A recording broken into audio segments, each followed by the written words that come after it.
বলেন না কে?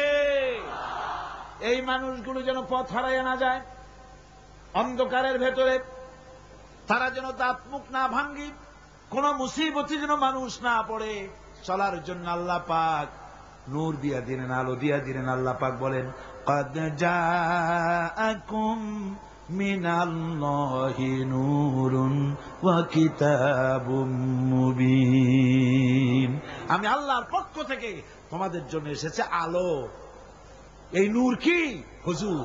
এই নূর হচ্ছেন হুজুর মুহাম্মদ সাল্লাল্লাহু আলাইহি ওয়াসাল্লামকে আল্লাহ পাক নূর বলতেছেন। সুবহানাল্লাহ। হুজুর হলেন নূর।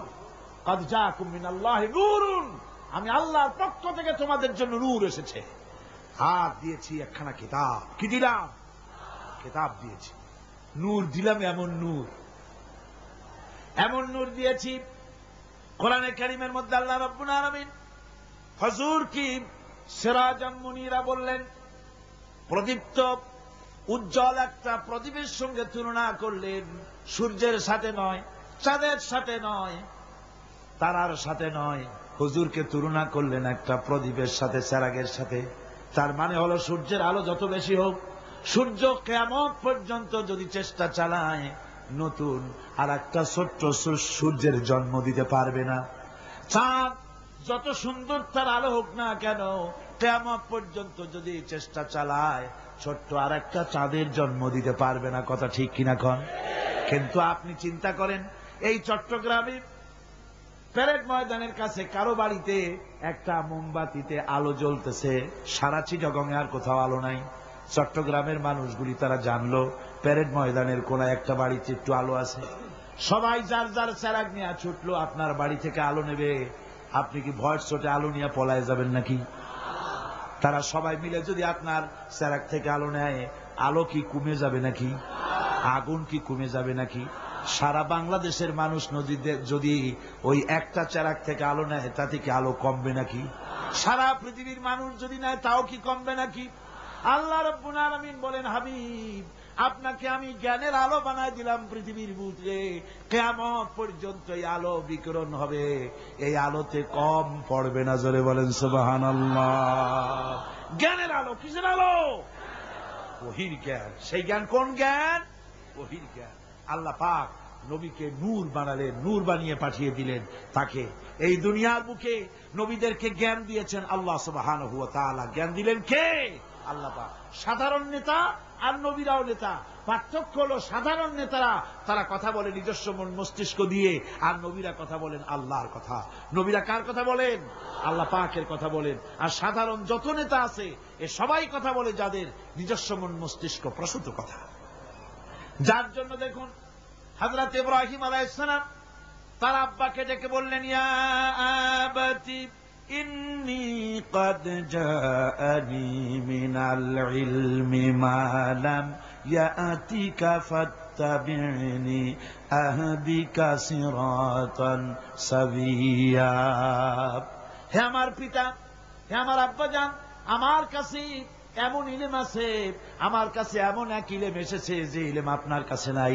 সুতরাং আপনি আমার অনুসরণ করেন, সোজা রাস্তা আমি আপনাকে দেখাইয়া দেব।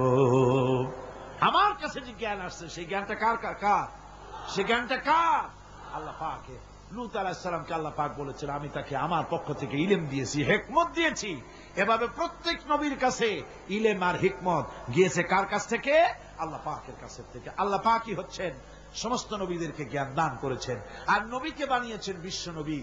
আমাদের নবী যিনি মুহাম্মদ সাল্লাল্লাহু আলাইহি ওয়াসাল্লাম, তিনি কি নবী?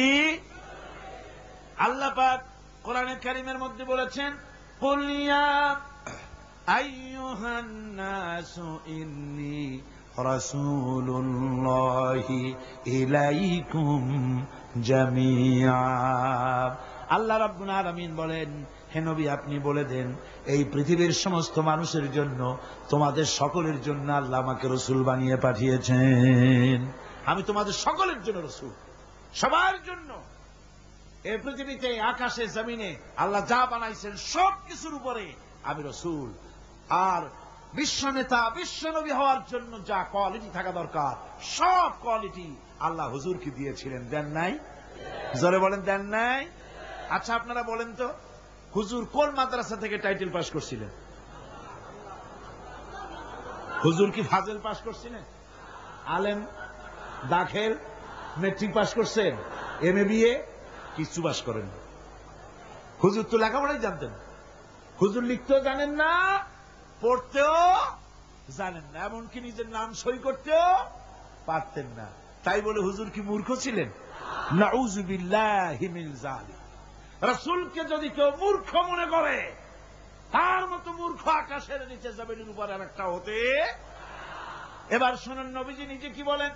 আল্লাহর নবী বলেন, ইন্নামা বুইসতু মুআল্লিমান।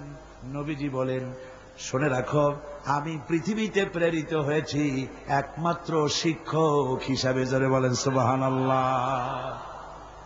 পৃথিবীর সমস্ত মানুষের শিক্ষক হয়ে পৃথিবীতে আমি আসছি, সমস্ত মানুষের শিক্ষক। আল্লাহ রাব্বুল আলামিন এই পৃথিবীতে কোন মানুষের কাছে তাকে পড়ান নাই।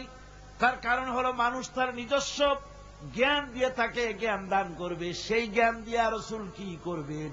তিনি বিশ্ব নেতৃত্ব কেমনে দেবেন? এই জন্য অফুরন্ত জ্ঞানের মালিক যিনি, অসীম জ্ঞানের মালিক যিনি, সে আল্লাহ রাব্বুল আলামিন তার হাবিবকে নিজের পক্ষ থেকে জ্ঞানী বানাইয়া দিলেন। যার কারণে আজ পর্যন্ত নবীজির কোন কথা এমনটি প্রমাণিত হয়নি যে নবীজির ওই কথাটা অবৈজ্ঞানিক, আজকের যুগে চলতে পারে না, এমন কথা কেউ বলতে পারে নাই। সুবহানাল্লাহ কর, জোরে কর সুবহানাল্লাহ। ভাইরা আমার, নবীর প্রত্যেকটি কথা সায়েন্টিফিক কথা, প্রত্যেকটা কথা বিজ্ঞানের কথা। অথচ কোন বিজ্ঞানাগারে তিনি লেখাপড়া করেন নাই, কোন স্কুল কলেজে পড়াশোনা করেন নাই। নবী যা বলেছেন সব বলেছেন আল্লাহর জ্ঞান দিয়ে। যার জন্য অবশ্য কিছু ছেলেপেলে, কিছু আধুনিক শিক্ষিত লোক আছে যারা বলে যে ওই 1400 বছরের পুরানো কথাবার্তা আজকাল চলে না। বলে না এরকম? আমি বলেছি এইসব ছেলেগুলোকে দাওয়াত দিয়া চায়ের দোকানে এক কাপ চা, একটা সিঙ্গাড়া খাওয়াবেন, তারপরে বলবেন বাবা এই পাইকারি কথাটা কইও না, খুচরা কথা কও। 1400 বছর আগে রাসূলের কথা চলতে পারে না, কোনটা পারে না ইন্ডিকেট করো, স্পেসিফিক কথা বলো। রাসূলের কোন কথাটা অচল সেটা বলো। বলতে পারবে না, তখন কিন্তু মুখ বন্ধ হয়ে যাবে, জবাব দিতে পারবে না। টেস্ট করে দেখেন। তাহলে বলে কেন? বলে কোন সে কথা? বিশ্বকবি, কবি সম্রাট আল্লামা ইকবাল রাহমাতুল্লাহ আলাইহি বলেছেন। কেন এইসব কথা ওরা বলে? আল্লামা ইকবাল বলেছেন, উনহি কা মাহফিল সওয়ারতা হো, চরগ মেরি হ্যায় রাত উনকি, উনহি কা মাহফিল সওয়ারতা হো, চরগ মেরি হ্যায় रात उनकी, उन्हीं का मतलब कह रहा हूं, जुबान मेरी है बात उनकी। আমি অন্যের মাহফিল সাজাই, নিজের কোনো মাহফিল নাই। আমি অন্যের রাতে সেরাক চালাই, আমার নিজের কোনো সেরাক টেরাক নাই। আমি অন্যের মতলব নিজের জিহ্বা দিয়া বলি, আমার নিজস্ব কোনো সে নাই, কোনো বক্তব্য নাই। আজকে যারা এই কথাগুলি বলে যে ইসলাম মানুষকে 1400 বছর আগের ইসলাম, পুরানা ইসলাম কিছু দিতে পারে না, এই লোকগুলির জিহ্বার উপরে ভর করেছে পেন্টাগন, ভর করেছে পিকিং, ভর করেছে মস্কো, ভর করেছে শান্তি নিকেতন। কথা ঠিক কিনা কর?